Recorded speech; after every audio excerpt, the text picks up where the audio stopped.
What is going on, guys? It's Triple G here with another Borderlands 3 video, and today we're going to go through the 4 things that you might have missed in that absolutely huge patch that came out yesterday, including the loot drops, etc. So we're going to go through the 4 things that have a little bit of underlying information in there that you might not have realized as soon as the patch came out.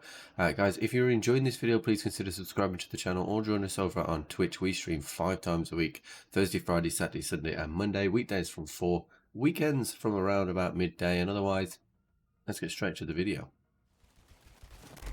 So the first thing we're going to be talking about is the projectile nerf, which a lot of people have associated with the recursion, and quite rightly so. The number of ricochets that are used on the recursion has been limited to 4, but that has also put a limit on the number of bonus elements that have been applied to ricochets on weapons like Jacob's or any other weapons that do ricochet damage. What the language fails to tell you is that they have been completely removed. Those bonus elements have been completely removed.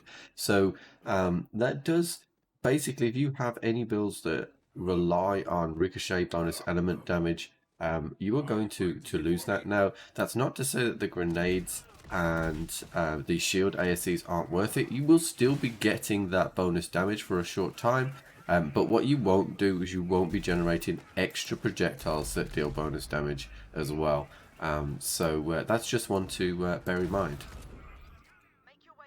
So next on the list is ties that bind. So Gearbox's language was that ties that bind will now scale properly with action skill damage. Now, a few people that were on stream yesterday when we were discussing it, we were discussing whether this would be a positive or a negative thing in terms of damage reduction or damage buff.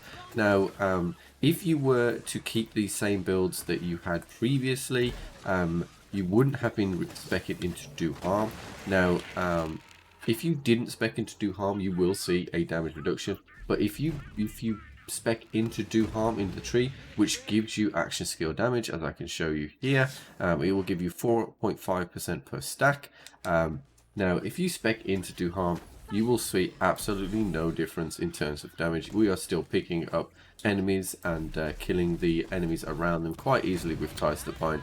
And I did test this on Anathema in the Guardian Takedown, and we were able to one-shot through his stages with very little trouble at all. So those that think that ties that bind has been buffed or nerfed, it's actually about the same, so nothing to worry about there.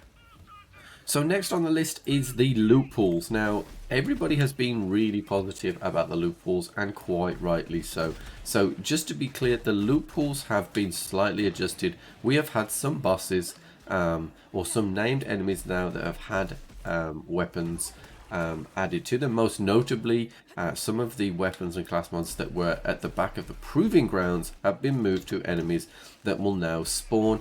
So that is a really positive step forward.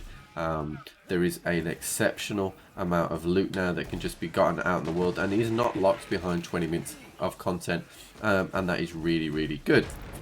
On the back of this, though, that what many people don't realize is some of those weapons have been taken from enemies that already had crowded loot pools.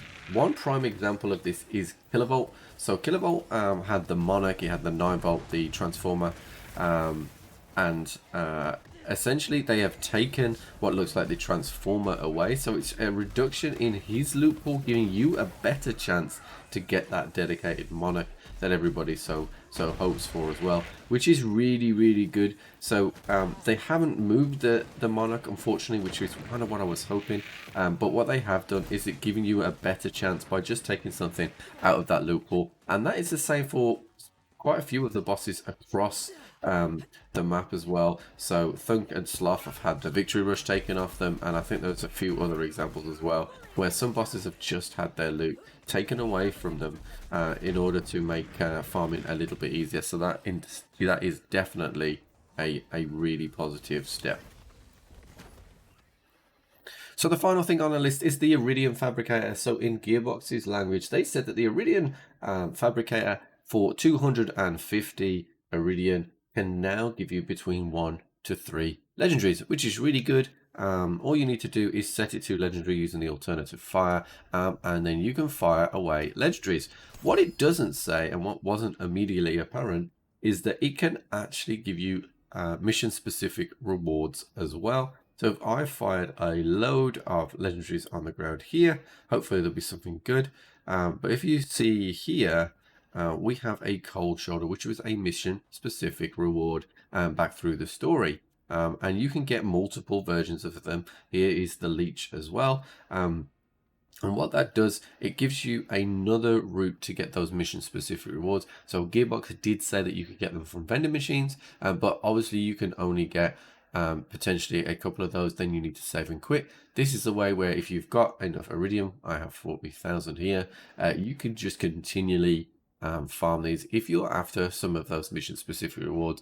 And remember, those will now be at level 60, and some of them have some really unique ways and abilities. They'll be really good, guys. But that's it for the video. If you've enjoyed this video, please consider subscribing to the channel. As I said before, joining us over on Twitch. We do stream 5 times a week. Or leave a comment in the section below if you think you saw anything else in those patch notes that you would like to share. And otherwise, I will catch you on the flip.